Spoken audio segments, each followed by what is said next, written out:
What is going on, everybody? We're here. We're live. There are already problems this morning, and I don't just mean because I have to stream with Epic Mike, okay? Yeah. We are late. Don't blame the black man. It's my fault. But in a way, it's not really my fault. It's my internet's fault. Having some issues with Spectrum today. So we're mobile hotspotting on the old Samsung. Hopefully this holds up because I don't know if Mike's ready to run the stream by himself. Would you be what would happen, Mike, if I was just gone and I was gone for the next hour? What would you do? I could rant for the next hour about some of the stuff we're going to talk about today. So, it would be a good day. A slow news day, I have no fucking idea, man. I'd probably just talk about how gay Jeremy is the whole time. I'd probably have just as many people watching, to be honest. That's what the people are here for, just Jeremy getting insulted and roasted. That's pretty much it. And then, of course, the whole thing when I start the stream and it didn't actually start, so we had to do the countdown again. Shout out to the 5 people on Twitter that saw us have to restart the intro. But luckily, I don't think anybody on YouTube actually saw that. But we are live on YouTube. We're live on Rumble. And we're live over on Twitter or X, whatever anybody wants to fucking call it. We got some stuff to talk about today, including Joker. I wanted to hold off talking about Joker until I had actually seen it. But now that I have, I feel like I can talk about maybe some of the reasons that these scores are so low and one of the reasons that the box office is looking so bleak for this sequel, that not only a sequel that no one asked for, a sequel that everyone asked to not have. Right. Yeah. The first Joker, one of the first things that everyone said about it, at least when I was streaming and when I was giving my feedback and stuff, was this is something that we know it's blowing up the box office. Please don't do a sequel, because so much of what made the first one special, I guess, and the reason that it blew up the way it did was because of some of the ambiguity that you have, because of the discussions that can then erupt from that. People that may have interpreted a certain way or thought that this was going to happen in the aftermath. As soon as you give it a sequel, regardless of whether it's Joker 2 like we just got or something else that maybe received better, it immediately takes away a little bit of what made that first one special. And I think they made a poor decision when they decided to go for part 2. Yeah, 100%. It's like, if you're going to do a sequel to Joker, I think the only right answer is to lean more into the Batman lore and start to deal with that kind of the world, not a musical. Like the fact when they announced it was a musical, it was like, oh, okay, I guess we're doing the artsy thing. Cool. I'm sure people will absolutely love that. Versus going, hey, let's, I don't know, lean into Batman lore and build some kind of story around this character and what's going on with them in the future. Now let's just do a musical with Lady Gaga. I can't see that blowing up in anybody's face. I'll be real. I wouldn't have minded like an actual musical. Not to say that that's what I would have wanted, but I wouldn't sit there and because it's a musical fucking hate on it. My issue with it is more the way that the music is utilized, because it's not a musical. It's really not. There's a lot of music in it. It's not a musical. Interesting. But the music that's in it, 75% of it, I would say, at least like the big set pieces, are clearly like these kind of hallucination visions that he's having. Whereas, you know, a handful of them do occur like while he's interacting with people. And one of them you can tell, okay, that's obviously not happening, but it's still in the setting where you can think maybe this is in his head, maybe it isn't, stuff like that. But the vast majority of them, they don't really move the story forward. It's just a random musical piece to show you that, hey, this is where his head's at. So that was kind of my criticism of the way the music is utilized. I'm not somebody who loves musicals, but I'm not someone who hates them either. Like, you give me a good musical and I'll probably enjoy it. But it was like served no real purpose. It's not like they were singing and driving the plot forward. It was just, hey, something happens in a random aside, a fucking like musical number to show you that where Arthur Fleck's head is kind of at. I just think it was poorly utilized. And I don't even like, I'm not the biggest Lady Gaga fan, but I've liked her in movies that I've seen her in. Even that announcement, it's not like that's an immediate turnoff for me. The announcement of a sequel in general was the thing that had me cringing and questioning.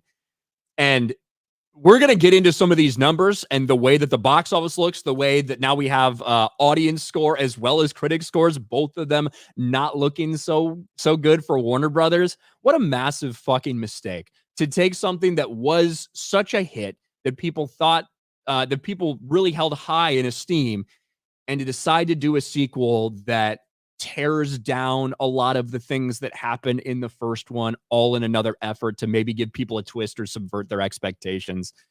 It's just a complete and total disaster for them.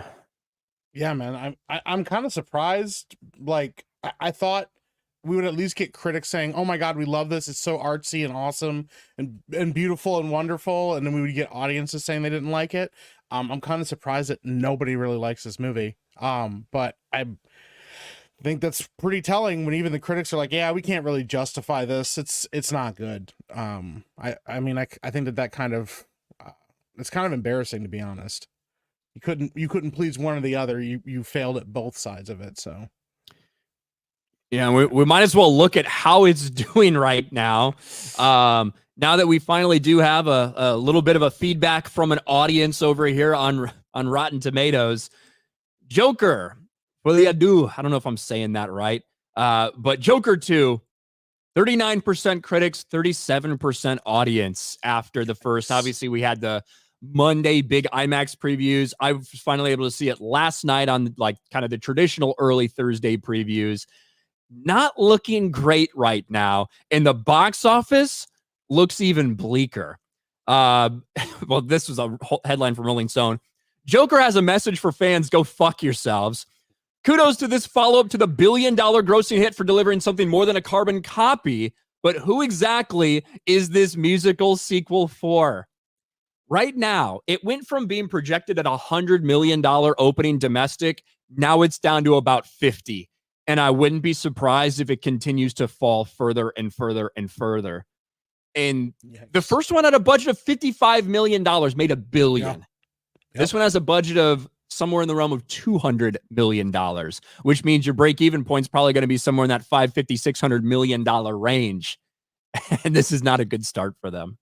No, I mean, do you think it's going to break even? Do you see this somehow gaining some traction, or do you think this is just going to completely flop? I think it's going to be really bad because unlike the first one that had some... Oh no, we just lost Ryan. This is going to be the opposite. Huh? We lost you for a second. What? There. Can you hear me? There we go. I'm here. Unlike the first one that had such great word of mouth, had a really big explosion opening weekend, and then just kind of kept going and going and going as a lot of people went back, repeat viewers, stuff like that. I don't see that happening with this one. I see the opposite happening. I don't think there's going to be good word of mouth. We're already seeing that in the projections continuing to lower for the movie. And this is just such a typical Warner Brothers thing.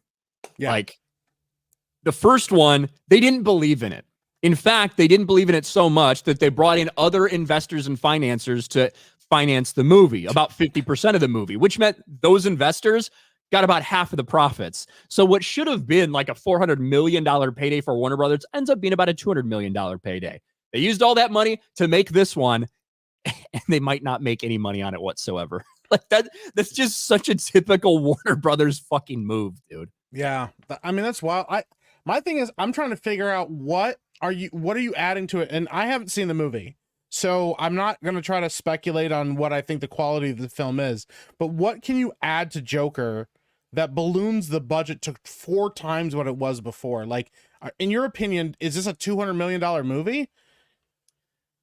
Not that I see. Like there are some big, like for some of the musical set pieces and stuff, you're like, okay, maybe they build those sets and stages. I don't understand the $200 million number. Certainly Lady Gaga doesn't cost fucking, to get Lady Gaga to sign on this movie, that's probably like $10-12 million, right? Yeah. I imagine that Joaquin Phoenix cost more for this one probably than he did for the first one after they saw the big money, but there's nothing that justifies it being 4 times more expensive, in my opinion. There's more background actors. They've got courtroom sequences. They've got the scene at the, they've got all the scenes in the prison and shit like that. But there's nothing on its surface that tells me this should be a movie that costs 4 times more than the first Joker to make. I'm like, what? Yeah, this is definitely a Warner Brothers move. Warner Brothers and Sony, like, this is kind of like their playbook. Hey, we have something that's really successful. Now, let's not learn any lessons from it and lose money on the next one. So that's pretty embarrassing, man. I don't know. And it's so weird because obviously you feel like you get the feeling at the end of the last one that Arthur is ready to just embrace this character of the Joker. They flip that a little bit in this, well, kind of. Like when you start the movie, he's been in fucking prison for 2 years. People are talking about him. They made like a TV movie about him. People are talking like constantly want to talk to the press, but his lawyer is very much saying, hey, we need to show them that there's an Arthur and there's a Joker. Like, this is your best defense, right? Is that this is like another person inside you. But he sees how much people want that, and he decides to try to embrace the Joker thing again. So kind of rehashing what happened at the end of the last one. But then after all of this and all these clear mental issues, we've seen him have this other side of him. He decides that it's not worth it. I can't be this person. It was just me. These are just fantasies, and I'm responsible for it. That then results in Harley not being as interested in him anymore and kind of rejecting him because she was in on the fantasy. That's what she wanted. And as soon as he rejected that, she rejected him. And the ending, I don't know if I want to spoil the ending because it's out there. People have seen it, but the ending, people have a lot of problems with the way it ends.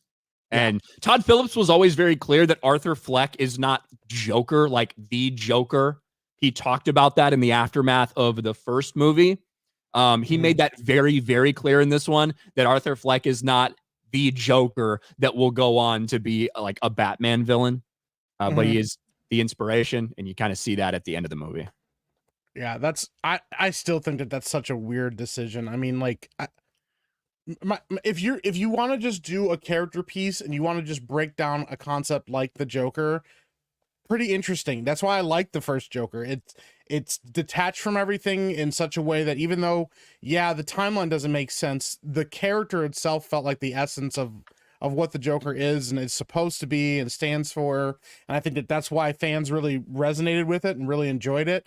Also, it harkens back to like Taxi Driver and some of those old like grindhouse films and stuff like that. So you think with this one, okay, cool, let's maybe continue with that or deal with some kind of new thing. But the idea of deconstructing a movie that you just, I don't know, you just don't have enough lore there to start deconstructing it. The first movie's kind of already a deconstruction of Joker. I just don't understand what they were thinking with this, man.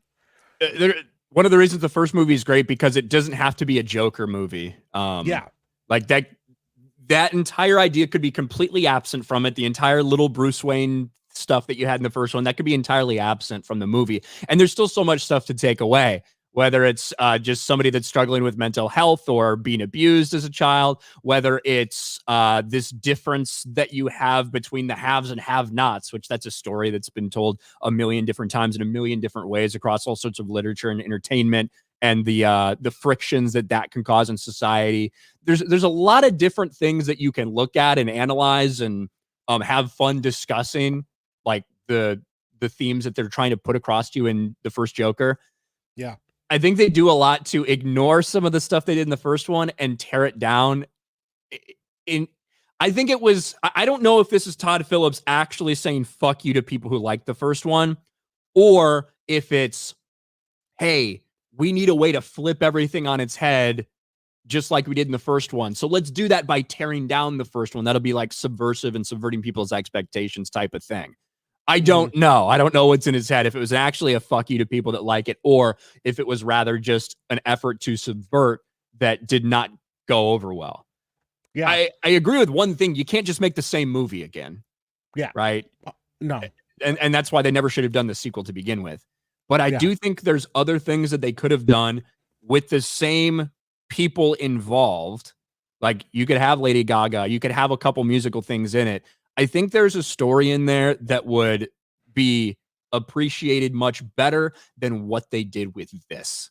And maybe maybe you do have some elements of him kind of after being locked up for so long, him kind of reverting back and Harley unlocking that Joker and him truly like getting back and embracing that. But all the fucking musical shit, the fantasies, like the stuff that you don't know whether it's real or not, maybe that could have been in Harley's head instead of in Arthur's head, shit like that. But I don't know. I think there are ways you could do it better. Like I said, it's weird, man. I mean, the first movie spends so much time building up to, you know, like the iconic staircase sequence where he's dancing down the staircase and he's kind of descending into madness, and you know, him starting a movement in the city and stuff. And like I said, I haven't seen the movie, so I don't know if they really deal with what his effect on the city has been or not. But that to me is like a really interesting concept too. Is like, okay, what does Gotham look like now that this guy has completely like taken off the blinders to the fact that, hey, you know what, maybe there's some things that we can do as people. Maybe we can go out there and maybe we can be moved by this, you know, idea of people running around in Joker masks and freaking everybody out because, you know, everybody's inspired by this guy and what he did. I don't know, man. Like you said, I don't think there should have been a sequel either. I think it was a really weird call to do it, but it makes, from a studio sense, oh man, we made $1 billion. And like you said, if they didn't get that full piece of the pie, Warner Brothers is probably going, let's put more money into it and let's finally get a piece of what we didn't get last time, which really bad call, really stupid call. So yeah, because it's like $1 billion at the box office, $55 million to make, probably another $50 million in market, maybe a little more. But let's say all things equal, that this would have been a $400 to $50 million profit, right? Half the box office minus what you spent, say $400 million. Instead of making that, Warner Brothers made probably around $200 million because they had to split it with the other financiers for the movie because they didn't believe in it. So they wanted to actually make a bank, double down. I don't think it's going to work. I don't know how it's tracking overseas. You know, that could be very different than the way it's tracking here. Who knows? But as of right now, when it comes to domestic tracking, it's just going lower and lower. And you're going to have it opening at around half of what the original opened at. The original opened just under $100 million, I think. This one's going to open probably around 50. So that's wild, man. With very bad word of mouth. Yeah. I think this says 140 million global. I heard that overseas it was doing a little bit better, but even with that, I mean, it's not the Joker. Like that was the appeal of the first movie, is everybody didn't really know what to get into and what they were getting into. And like you said, word of mouth, I think, has become more important even overseas now than it ever has been. And I think if people aren't enjoying it here, it's probably not going to do well overseas either. So yeah. Yikes, man. Yeah, I think that the first one opened at like $250 million worldwide. That's a lot, man. That's a lot of money. So yeah. That ain't gonna happen for this one. No. Not gonna happen for this one. But let me catch up with some of these super chats. Space Monkey for 10. Please support Samaritan's Purse for hurricane victims. Red Cross and FEMA are doing nothing. The situation is worse than Katrina. Thankfully, people are helping when the government is doing nothing. There you go. Thank you, Space Monkey, for that information. Yeah, things are pretty fucked up in some places in North Carolina and stuff right now. Yeah. B Chain for 10. If you enjoy baseball, listen to the Mets radio call last night's home run unless you're a Brewers fan. How can you not be romantic about baseball? Favorite baseball movies? Yes, I'm going to make a video on Sports Source today about how fucked up the wild card round is now with these 3-game series. But yeah, Pete Alonso, a hero for the Mets last night, no doubt. What's your favorite baseball movie, Mike? The super generic, fucking Sandlot. I mean, I don't know. There's a couple of like really good ones back in the day. They used to make great ones, like, you know, Field of Dreams, even like stupid kid ones like Angel in the Outfield, and then like fucking The Rookie. Rookie of the Year. Rookie of the Year. Rookie of the Year is gonna be my choice because that was like my fucking dream when I was a kid. Are you kidding me? Sitting at a Cubs game. The most unrealistic thing about that was not that you had like a 13-year-old kid who got signed to a Major League Baseball team was not that he was throwing 100 miles an hour, striking out Barry Bonds. The most unrealistic thing was how empty Wrigley Field was in that sequence where he goes to a game. Never fucking looks like that. It doesn't matter if the Cubs are the worst team in the league. Never looks like that at Wrigley Field. Very unrealistic. Funny. Yeah, dude. Rookie of the Year was legit. Henry Rowan Gardner. Randoir, member for 3 months. If Hollywood wasn't so stupid in what they make and who they put in, I wouldn't have to be so toxic and not watch the garbage they put out. Oh, we're going to get to toxic fans. There's no black people to use as a shield for Joker 2. So I don't know what they're going to do. They're going to be like, oh, well, they put a woman in it this time. That's why these people didn't show up, blah, blah, blah. Maybe that's the route that they'll go. Mutant Drifter for 2. This is a test of the super chat system. Test out. It's working. Didn't go through. Try again. Just the Wolf from the Heart for 5. Finally, a panel where English isn't a problem. Hashtag rescue Dave Filoni's dog. Beardo, Jeremy, and Jay. Is that the trio Apparently. that might have a problem with that? Yeah. Being able to read words. It's kind of a small thing. You kind of learn that in, I don't know, elementary school, but yeah. Infamous. Is Todd Phillips done after this? I don't see him getting back any of this goodwill for the rest of his career. I don't know. In large part because he didn't want to do a second one. Like it almost felt like maybe that is one of the reasons the budget's so big, because him and Joaquin really didn't want to do a second one. So maybe they backed that fucking Brinks truck up and made it impossible for them to not. But I don't know. I don't know what Todd Phillips does after this. Yeah, knowing Hollywood, I don't think that this tanks anything for him. I mean, he's got some hits under his belt, primarily comedies, yes, but I mean, he's proven that he can do serious. And I think one flop isn't enough for them to be like, nah, we don't want to work with him anymore. I think he'll still get work. My guess is if anything, he'll take a break, do some producing work for a little bit, feel better about himself, and then go back out there and try something new. I mean, I think that he's going to get the gang back together. Hangover 4. You think so? No, not really, but just saying. That's fair. Karnak Ketchel for 5. Hey, invite Literature Devil onto FNT so he can defend, since he said he really likes Joker 2. So it's almost as good as the first one. I don't know who the scheduled guest is for FNT this week, but we will be talking about Joker. It's strange because it's like, I very much disagree with some of the choices in the story, but in terms of like the film itself and the like the way it's shot, the way it's edited, like it's a very competently made movie. I just don't think that this is where the story should have gone after the first one.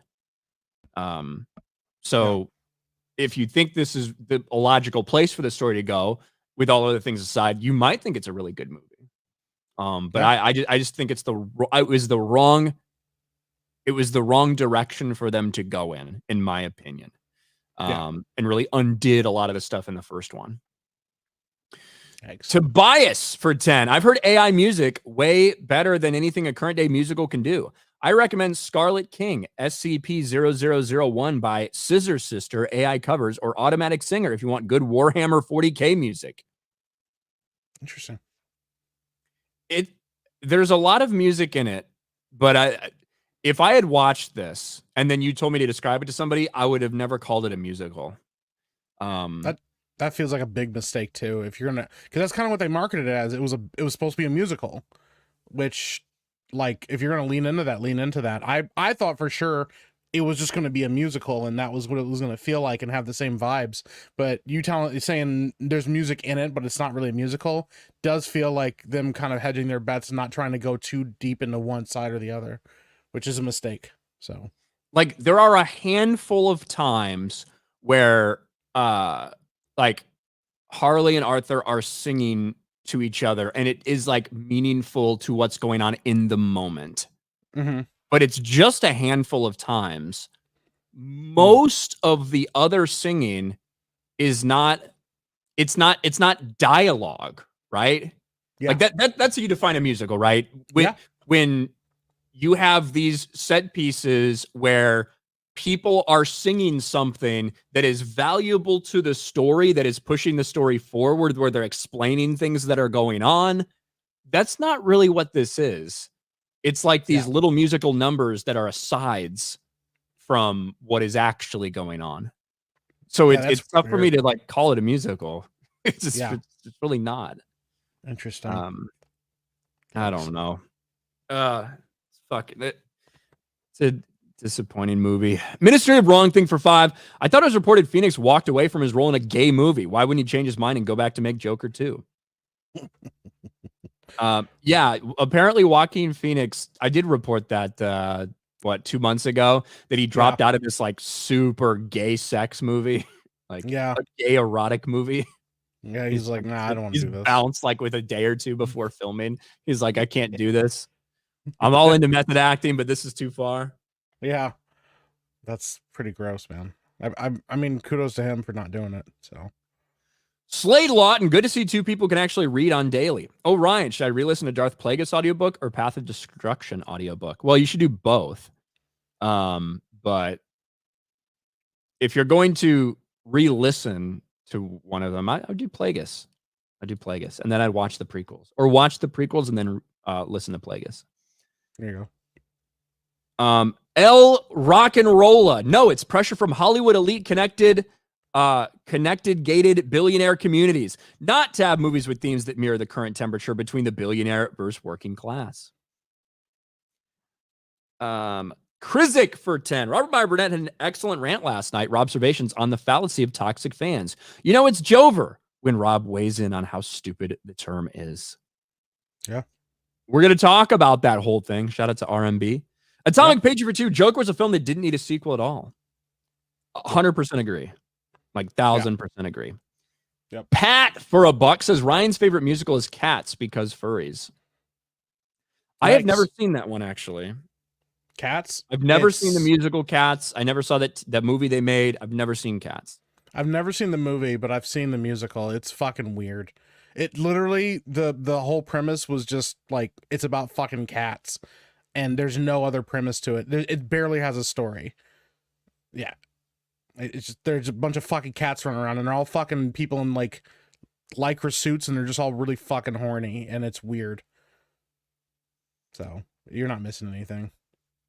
What about the rumors they're going to do a third Joker? I mean, they're not true. Fuck no. Like, it's not happening.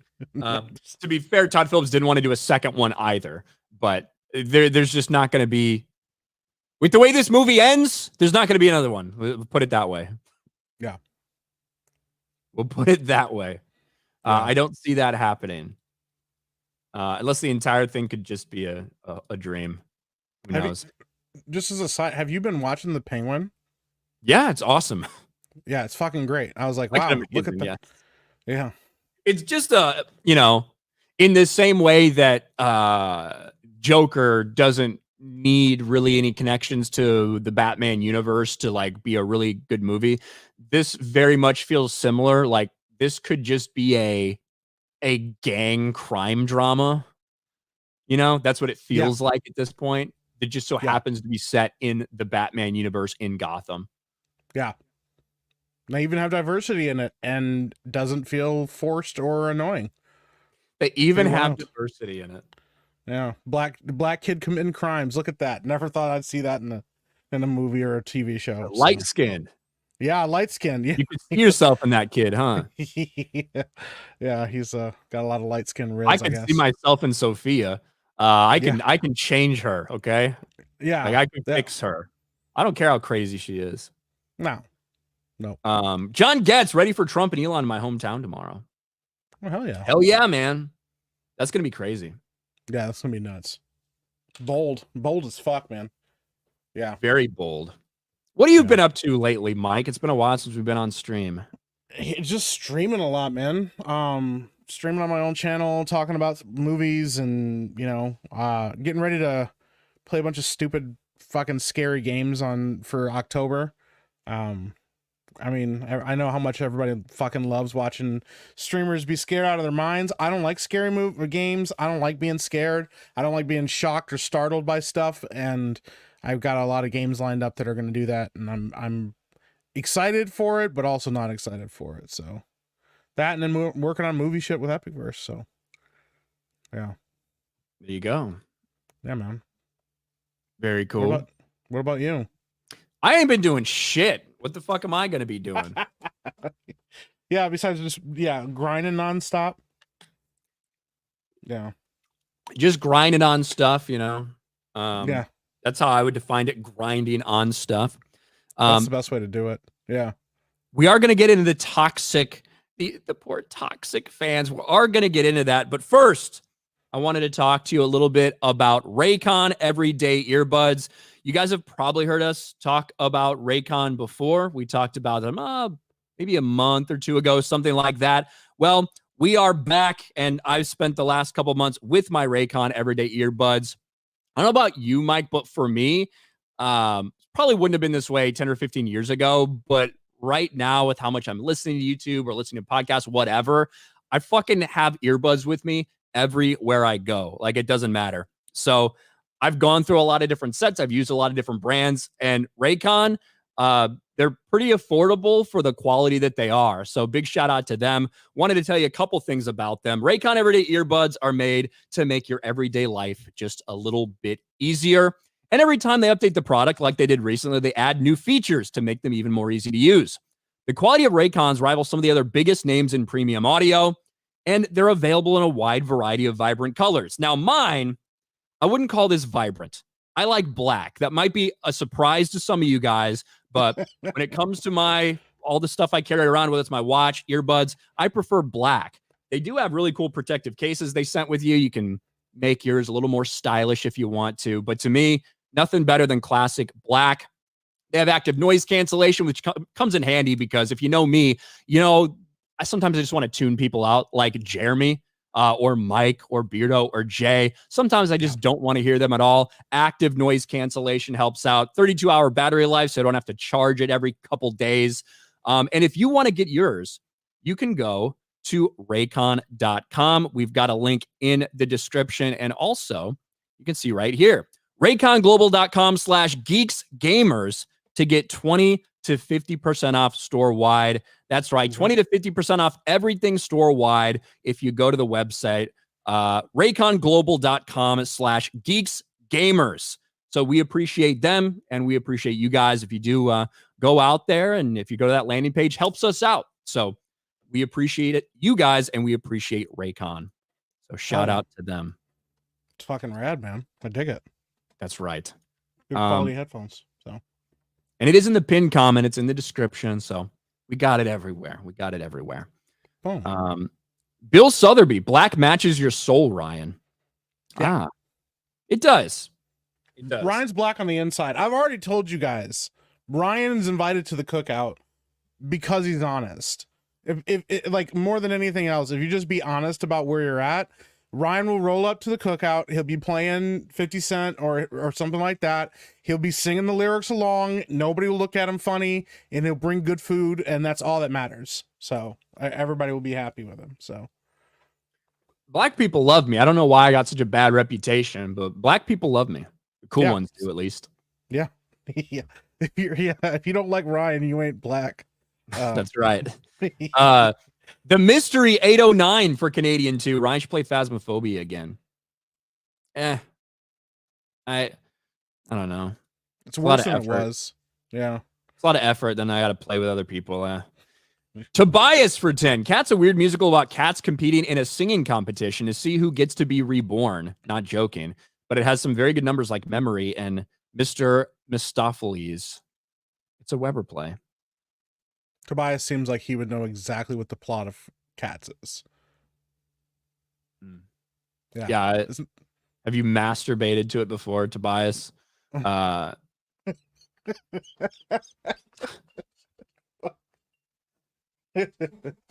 Stephen DeLeon for 5. Mike, you really should do a show with Savvy. Ryan, what do you think of Hamburger Helper? Are you with Savvy and think it's for the pores?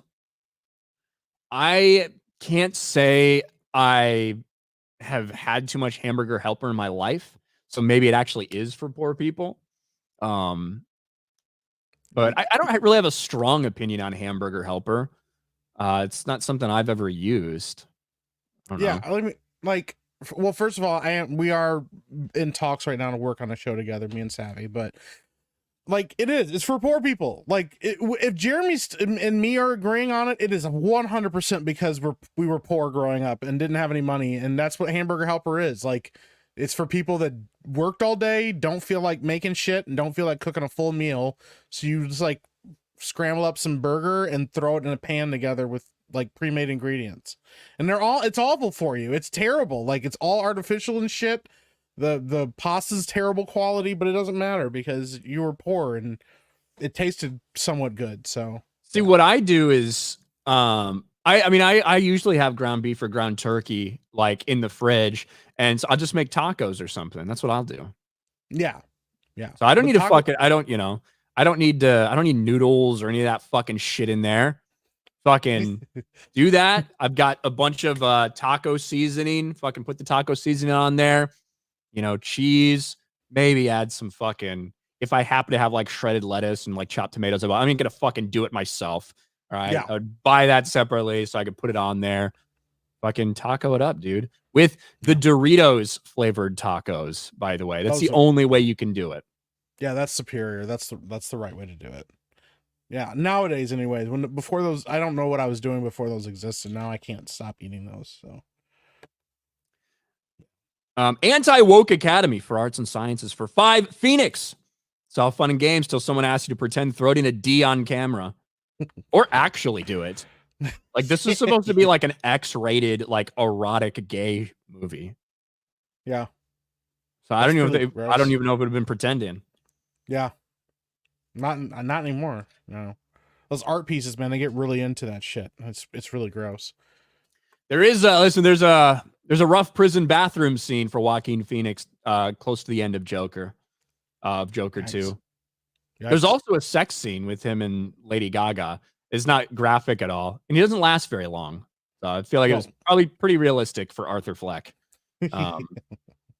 Like, he is a little bit more than a 2-pump chump, but not much after that. Yeah. But yeah, that's some realism, right? That's grounded. Wouldn't like if Arthur Fleck just went in there and had like a fucking 60-minute fuck session with Lady Gaga, you're like, this must be part of his like fantasy thing. This isn't the actual reality. This is definitely a memory. There's no way this is really happening. Yeah, it's definitely a hallucination. Hades Beast for 2. Hail the 199. Thank you, Hades Beast. Memory. Heavy stroking. Yeah, that's from Cats. Yeah. Cats is a fucking weird musical, man. I'm like, it's just weird. It's a fucking fever dream. The movie's not far off from. It's just, it looks like shit. Like, it's that weird. There's a bunch of people like running around in tight suits, licking each other and stuff. It's fucking weird, but it's got some good music. So, to Pat over on Rumble, James O'Keefe undercover exclusive. Former Saints coach Sean Payton allegedly tied to opioid scandal. NFL used Bountygate as a cover-up. I'll take a look at that. Interesting. Oh, shit.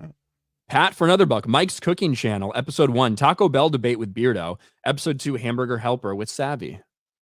Yeah, I'm gonna win that fucking debate with Beardo. What's your opinion?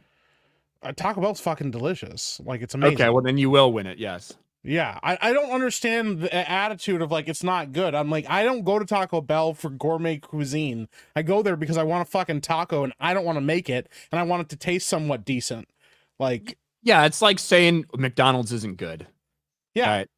McDonald's isn't high quality, but it's delicious as fuck. Like, there's a reason you keep going back. There's a reason, right? Yeah, like, yeah, the whole thing. Well, I go to like my favorite food truck. I don't feel like going to a fucking food truck and waiting and have to talk to the guy and try to like pretend like I care what's going on in his life. I don't have to give a shit about any of that in Taco Bell. I order my fucking taco. I tell them, no, I'm not giving money to any kids foundation, and then I go get my food. I'm not rounding up, you fucks. Fuck you. Yeah. Not giving you 10 fire sauce packets. What's your standard order? Right now, it's I chili cheese burrito, and then 2 Doritos Locos taco, and then a bunch of fire packets, and then maybe if I'm feeling fancy, some of the nacho fries. But those are like really fucking hit or miss. Like sometimes they're like soggy as shit and it's gross, and other times they're like cooked really well and I dig them. So my go-to is the 3 Doritos Locos Tacos meal, so I can get the drink with it. Oh, there you go. 2 of the beefy melt burritos, Those are and good. 1 of the beefy 5-layer burritos. And sometimes I will add a God, what are those fucking called? God, it's fucking. It has like the special sauce. It's got the taco and the outside thing. Oh, the cheesy gordita crunches. Yes, and sometimes I'll throw a cheesy gordita crunch in there. That's my normal right now. That's a fancy one. Like you're like, I'm feeling fancy today. Give me a short cheesy gordita crunch. Yeah, the beefy burrito is good, but the beefy crunch burrito is my favorite thing they've ever had at Taco Bell, and they keep pulling it off the fucking menu, and it pisses me off. Is that the one with the fire strips in it? Yes. That's now called the beefy melt burrito. Yeah, it's just not as much. Like the beefy crunch burrito, like 2 of those bitches and I'm done. But like a beefy melt burrito, I have to eat like 2 and then like maybe a couple tacos to like really fill up. So I don't know. Ryan leaves his Taco Bell order outside his door overnight. No, I don't, because like for the burritos, that's fine. The tacos, you gotta eat them quick. You gotta eat the hard shell tacos quick at Taco Bell. So that's like the only thing. Yeah. But I mean, yeah, for one of the burritos or whatever, I'd let those sit out overnight all the time. Yeah. Yeah. What's wrong with that? Yeah. I don't see anything. Yeah. The tacos would get soggy really fucking fast. Yeah. You can't leave those sitting out, but burritos are fine.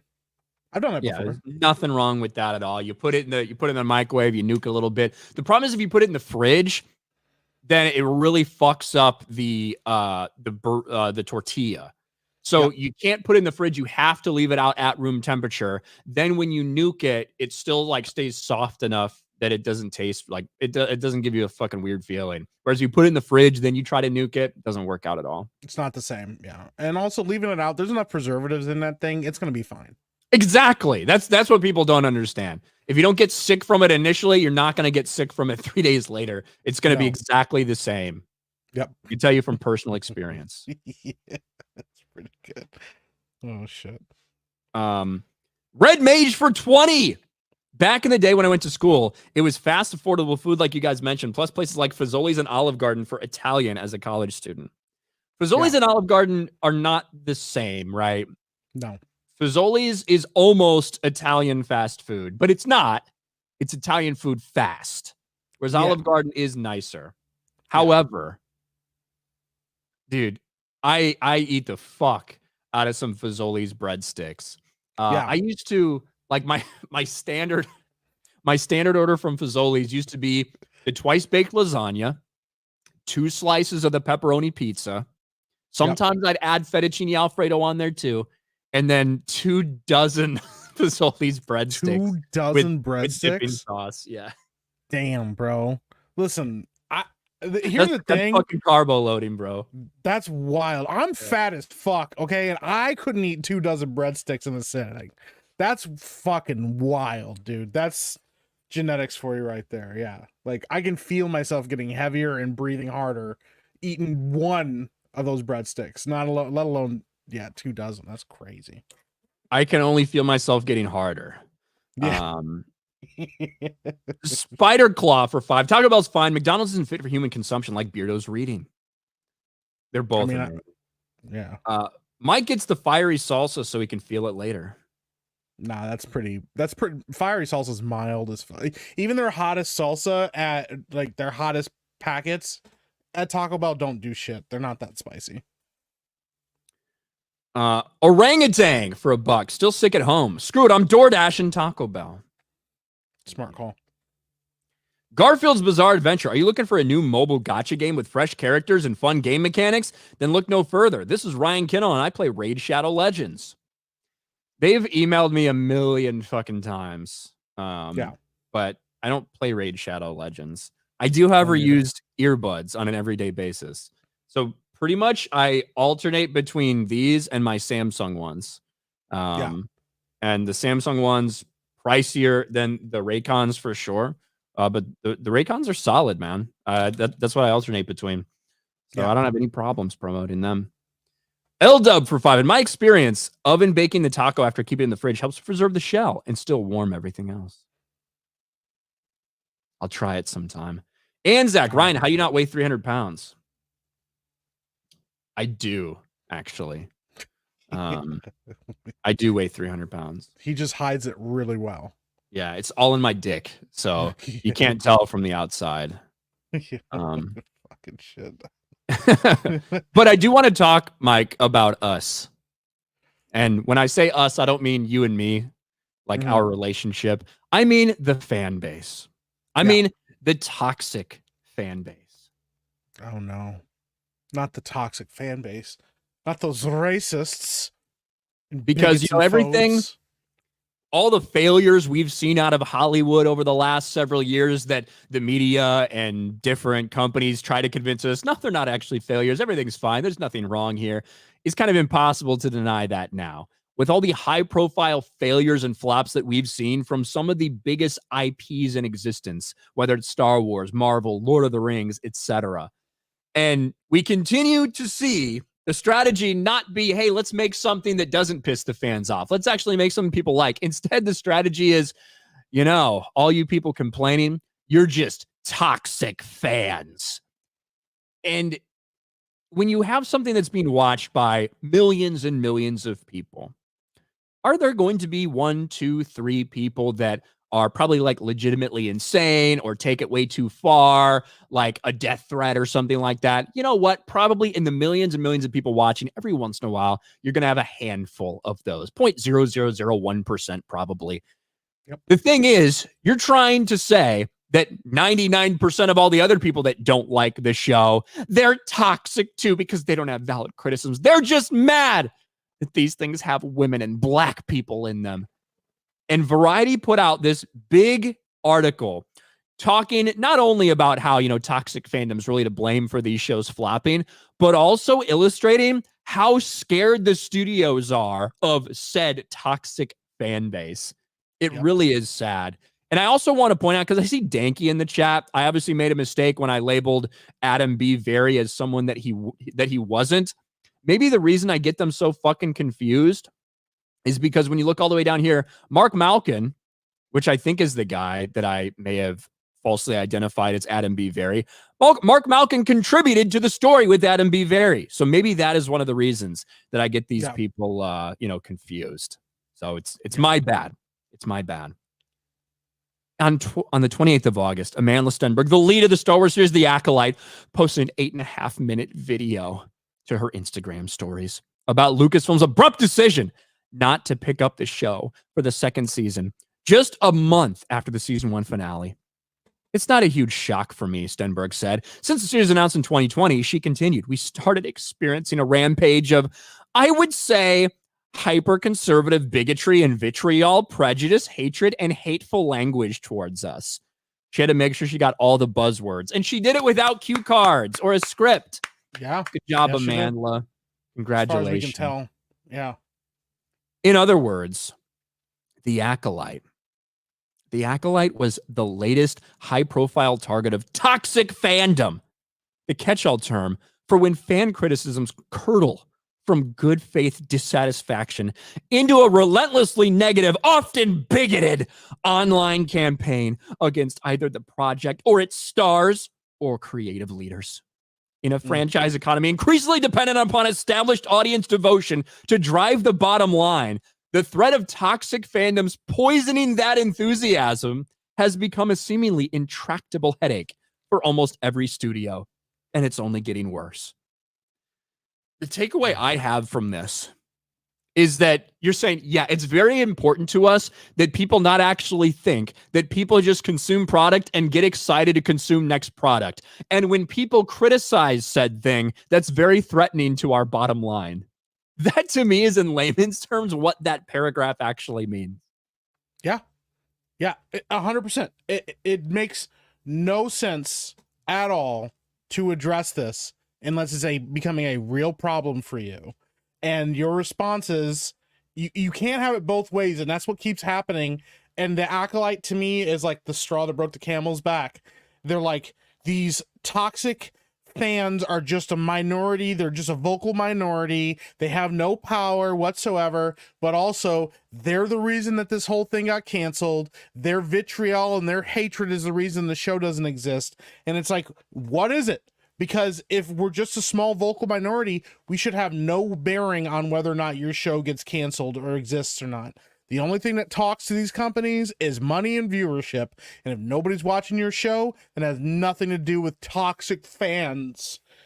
Like, it doesn't make any sense. And to think that your PR machine, all of the studios, all of the commercials, all of the YouTubers and TikTokers and everybody that you have, that you pay or you give access to your stuff, can't outshine and speak louder than the people that are dissatisfied, says a lot about the state of the entertainment industry right now. Like, the fact that they're doing this is the way I described it is they're spitting in your face and begging you for your money. Like, oh, these toxic fans, we're so bad and we're so scared of these guys. But also, now we have to change the way that we're doing stories and movies and making shows because of these toxic fans, because we get so much blowback from them. Fuck off. Yeah, they do say that in this article. I want to see if I can find it.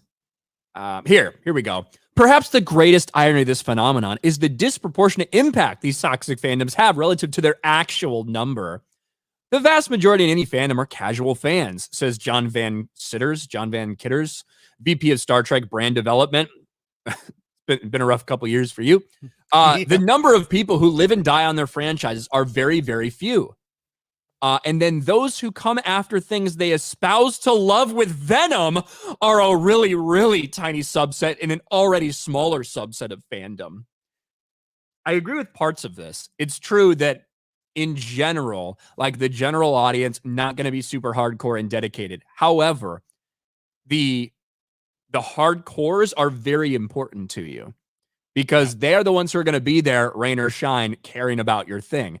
They are going to be the ones who, if they like it, it's going to generate excitement for the more casual people. And the idea of those who come after things they espouse to love with venom, that's just projection, right? Those are people that care deeply about your product and hate what you're doing to it. And I can imagine someone who's involved in Star Trek, maybe you've seen a lot of that over the past decade because of how badly you guys have fucked up that entire franchise. Yeah. And the funny thing is, you're supposed to be the guy that's been here since the 90s. The only reason that Star Trek, the original series, got more than one season was because Gene Roddenberry went, hey, they're going to cancel the show, and reached out to the fans and said, if you want this show to not get canceled, you need to send in fan mail and fan letters. Here's the address for it. Here's where you can send the mail. And they got so many fucking letters from hardcore fans that said, we love this show, do not cancel it. They gave it another 2 seasons. We would not even have Star Trek to this day if it wasn't for those same toxic fans that are now saying, yo, what are you guys doing to Star Trek? We don't like it. Stop doing this. It's so, the idea is so fucking wild to me that you're going to ignore how some of these franchises even existed to this day. Like, you're going to ignore how many people flocked to Star Trek and flocked to Star Wars and flocked to Marvel, and supported these companies back in the day when they weren't popular and when they didn't need to exist, and there wasn't a giant subset of people that you could try to pander to get to watch this stuff, and then pretend that those people are not the people that you need to keep this stuff alive. Because the other part of it is, like, and I said this the other day, they're the ones that are spending money. Casual fans aren't going to go spend $150 on a lightsaber. They're not going to go buy the books and the supplemental stuff. They're not going to go buy tons of merch. They might buy a Star Wars t-shirt here and there, but they're not the ones out here buying all of your shit and going and buying box sets and Blu-rays and DVDs and all of this stuff and consuming what they can. Those are the hardcore fans that are doing that, and that's where all your money's coming from. And for you to spit in their face and slap them across the mouth and be like, don't worry, these other people are the people that we're talking to now. These are the people that'll support us. They don't care enough about this to spend money. They'll move on to the next franchise. All those fuckers that signed the Acolyte thing to get it back on the air, they will give up and move on to something else as soon as something else pops up that they can write fanfic about and masturbate by themselves in their room too. So, I don't know, man. And then they even like provide these examples, which we can fact check these pretty easily. Sometimes toxic fandoms behave reactively. A House of the Dragon episode featured 2 female characters kissing, and an episode of The Last of Us focusing on a gay couple were both review bombed. Let's get this straight. The reason that in season 2 there was backlash surrounding Rhaenyra and Mysaria kissing was not because it was a gay kiss. Nope. Because in season 1 there was also a gay kiss between 2 characters who in the source material had a relationship. Yep. The problem was with who Rhaenyra kissed and when. The fact that she trusted Mysaria, the fact that it was just so out of nowhere. It was highly criticized. And look, in the source material, in Fire and Blood, Rhaenyra is like reported to have had sex with Laena. So it's not as if like just the nature of that would have a big impact in the same way that Kiss in season 1 didn't. Like that's why people were upset. And then when you get to the gay episode for Last of Us, guess why people were upset about that? Because you have a handful of episodes to adapt a video game that people love. And you took a character who was, when you look at all the different hints and clues, was gay in the game, but it was a very kind of small under the radar thing, in the closet thing, if you were to say. And you make an entire episode focused on those 2 characters, completely departed from the characters who are part of the story. That was why people were highly critical of those things. So like there is some context surrounding this shit. Why wasn't there a massive review bombing for House of the Dragon season 1 episode 4 when Laenor and Joffrey are kissing? Because those characters are together in the source material. Like, what do you want? Yep. It's never been a problem when it's the source material and it's part of the story and that kind of stuff has been established. It's always when they deviate. And yeah, like you said, leaving out context of the actresses being like, yeah, I don't know, we just felt like in that moment it was the right thing to do. And it's like, what? Why don't you just stick to the fucking source material like we all asked and wanted in the first place? Like, go ahead. Well, unlike the problem was if you work up to it in a way that makes sense, I wouldn't really even have a problem with it. The problem is like at that moment there was a lot of criticism in general for how much Rhaenyra was trusting Mysaria overall to even like keep her counsel in this way and stuff like that. Like there was a lot of criticism between the way that character came into her trust, and then for that to happen out of nowhere, like there was a ton of criticism for it. Not because it was a gay scene in Game of Thrones. Nope. Like, and also anyway. they seem to forget, like, once again, most guys don't have a problem with 2 chicks making out in anything. Like, we've never had a problem with that. That used to be a thing that they would market entire episodes around. Like, yo, this episode, these 2 chicks are gonna fucking smooch each other, and everybody would come flock to the shows and watch those shows and watch those episodes because of what was happening. So that was never a problem before. It only seems to be now. And yeah, the attitude of even, once again, The Last of Us, people are like, I just didn't really care that much about Bill's stuff. And I didn't really need the context for what Bill was going through, whether it was a love story between him and another man or him and some other woman. Nobody gave a shit. Nobody wanted it. Once again, it deviated from what people were expecting. And some people were like, oh, it's so enriching and so beautiful. But would it be as beautiful if it was a chick that he was with? Because sometimes it just kind of feels like a bunch of people fetishizing the fact that they were like, oh, there's a gay kiss or gay characters in here. Isn't that beautiful and stunning and brave? And that's really what sometimes it comes down to, is some of the people that are defending this stuff just fetishize the fact that this is happening, not because they actually give a shit. They just really wanted to see Nick Offerman's hairy butthole get fucked, right? Like that's really what people were all about. for that But, like, episode. I really But need to overall, see it's this. just another pathetic effort by the media to gaslight everyone into thinking the reason these shows are failing couldn't possibly be because they suck. Has to be because of the fans. Yep. And I did see this comment from Chris. Typical Ryan trying to compare the two. Just be honest. You hate gay people. Chris, you're having a problem with this correlation. I hate you. You happen to be gay, right? That doesn't mean I hate all gay people. No. But I do absolutely hate you, whoever you are. Yeah.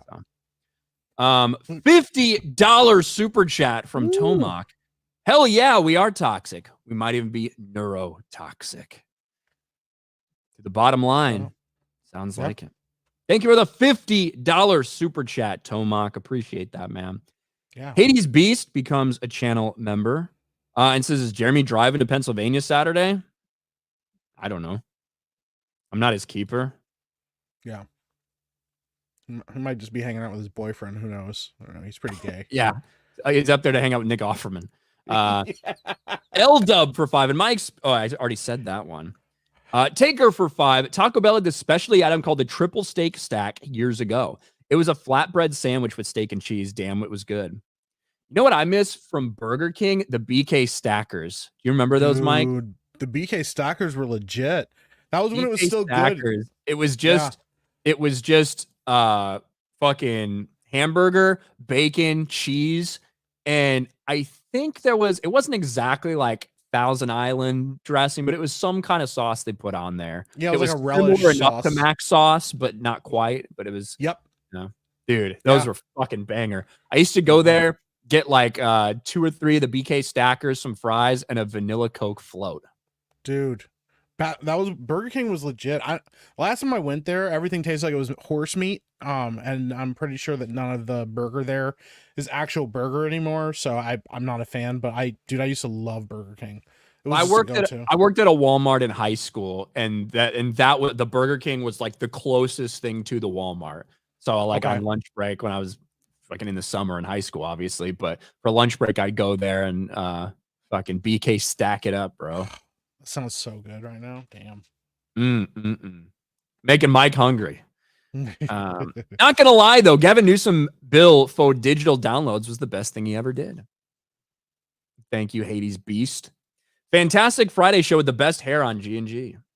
Hell yeah. Yeah, this is the only stream where people aren't complaining about my hair instead of talking about Mike's. Wendy's is bringing a Krabby Patty burger. Yeah, I saw that. You know, Krabby Patty, like, it doesn't sound all that appetizing when you actually like see what it would really be. It's just like a burger. All right. Yeah, the thing special. The thing that nobody realizes, there was a secret ingredient in the Krabby Patty that made it so delicious. We just don't know what it is. They claim it was plankton, but I don't think it was actually plankton, but it might have been. Who knows?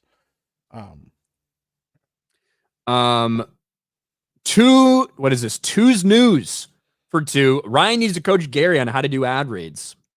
I'm available for hire. John Getz for $1. Taco Bell is a great app. Lets you save custom modifications for next time and sub that ground crap for a steak and chicken or anything. I don't mind the ground crap. I'll just be honest. I don't either. Chick-fil-A is superior though with their godly breading. Chick-fil-A and Taco Bell are different categories, but yeah, they're good. Yeah. Bro, the other night I got drunk and I ordered Chick-fil-A and I took like the waffle fries and a bunch of chicken nuggets and I fucking I didn't just wrap my burrito then. I put I got like slices of American cheese that I knew would melt easily. Put some American cheese on there. And I had 2 burritos. One, I put Chick-fil-A sauce on. The other, I put buffalo sauce in. Wrap those up, put them in there, heat up the fucking oven. Had a couple good Chick-fil-A burritos, dude. That sounds fucking delicious, bro. Dude, was. Yeah, ultra burrito, man. Yeah, that's the way to do it, bro. That sounds so fucking good. I'm hungry as fuck now, bro. After this, I'm gonna go fucking get DoorDash. Ryan is a fast food mad scientist. I kind of am, yeah. I kind of am. Vault 95 survivor for $1. I keep hearing this rumor that Kevin Feige fired a bunch of activists. I'm pressing X to doubt, but what are your thoughts? I 100% think that they internally have a different direction that they want to go. that they think a lot of this stuff that they've tried has failed miserably and they want to get back to basics. The problem is, and we've talked about this, you could do that, but they still have things that have been in production for years that are yet to come out. They have things like Ironheart, they have things like Agatha that they're still putting out, that they still have contracts with these people. So like any evidence of that, we'll have to wait a couple years to see what they're developing now and what comes to fruition. Yeah, but yeah, they did too much backloading of this to support this ideology that they have to deal with the backlash for a long time, even though they're trying to course correct, because these studios are too big to like immediately course correct. Like an indie studio can have one flop and go, our next movie will be better. These movies take years and years of production and production meetings and pre-production to get off the ground before they can get started. That's why things like Blade keeps getting pushed back. But by the time, if Blade ever finally makes it out, Blade will cost $400 to $600,000 or $600 million to get out because of how much pre-production they've already gotten started on. That special effects, all that stuff, they do that mock-up stuff well before the movie even gets started, so they can have that ready to go when the movie, like principal production's done. Yeah, they've completely fucked themselves. And this isn't to say that I think that Marvel's it's gonna be MAGA Marvel ultra based. I think they have a desire to get back to where they were when they started this shit.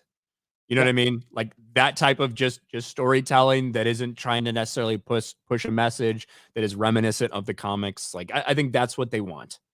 Yeah. Based on the things I've heard, that's what I'll say. Interesting. Where was I? Ministry of Wrongthink. The chick was literally telling the other how her father graped her so hard and so often she couldn't have children, and then they immediately made out. Why are fans mad? Yeah. Thank you. Krabby Patty's secret formula is crab, hence the name. Mr. Krabs is a crab, that's why it's secret. LMAO. Love you, Figs. Get Theory to host a daily one day. We'll work on that. Yeah, maybe Mr. Krabs is actually putting crab in there. He's cannibalizing his own. Yeah. Ryan is a privileged white bitch. Bish? I don't know. Biss. Yeah, he fucked it up. He said Biss. So no, I don't know. I think he meant Bish, but he fucked it up. So that's what I thought. So I was like trying to correct him. Yeah. No, he missed. Yeah. Well, this is the part where you make fun of the guy that fucked up the insult. You're like, nah. Yeah. I'm a Biss now. That's a new thing. So. Evident Hair for 2. I get a box of 12 crunchy tacos with fire and mild sauce to go. I like the taste of mild, and I use fire to make it spicy when I want. 4 to 6 tacos for the first meal and the rest for later. Everyone's got a Taco Bell ritual. Look at that. Yeah. John gets for $1. It's the great contradiction. They have to make a group out to be both insignificant, idiotic, dated fringe minorities to be laughed at, while also that group is somehow scheming and so dangerous. Yeah, you can't have it both ways for them. Nope. Pat for $1. The secret ingredient is in Wendy's Krabby Patty Burger is red dye number 40. Yeah. All that I can handle genetic it. Modification. Cis, not bis. Oh, no. I am cis, I suppose, by the definition. You know, it's not a real thing, but yes. Yeah. All right, guys, that's it for us today. My internet's all fucked up, but it looks like it held up throughout. Thank you, Mobile Hotspot. I am not sponsored by Samsung, but hey, my mobile hotspot worked out. Fuck Spectrum. Mike, what do you got coming up, man? Yeah, I'm gonna be doing a stream tonight. Probably playing Resident Evil 2 for the first time. I've never played any of the Resident Evil games. That'll be for Spooktober. That has a double entendre on purpose. I was trying not to think about that or say anything. I was like, I knew calling it Spooktober. I was like, you know what? Let's fucking go with it. Yeah, so I got that coming up. And yeah, that's kind of what I've been doing, is just grinding out streams. So I'll be doing streaming tomorrow. Keep going, and yeah, I'll be popping up here Tuesday night's main event everywhere. Geeks and Gamers that Jeremy asked me to show up. So there you go. Yeah. The real smile bit for 10. Taco Bell needs to bring back the chili cheese burritos. Those were the best. They still have them. They're just they don't put them on the menu anymore. Yeah, you got to ask them, see if they have them. Yeah. Yep. The grilled cheese burrito is pretty good too. Grilled cheese burritos are very good. Yeah, I respect them. Yep. Grilled cheese burritos. And with that, that's going to be it for us. We appreciate you guys hanging out, whether it's YouTube, Rumble, over on X. Thank you very much. We'll see you next week for G&G Daily in the morning. Bye, everybody. Deuces.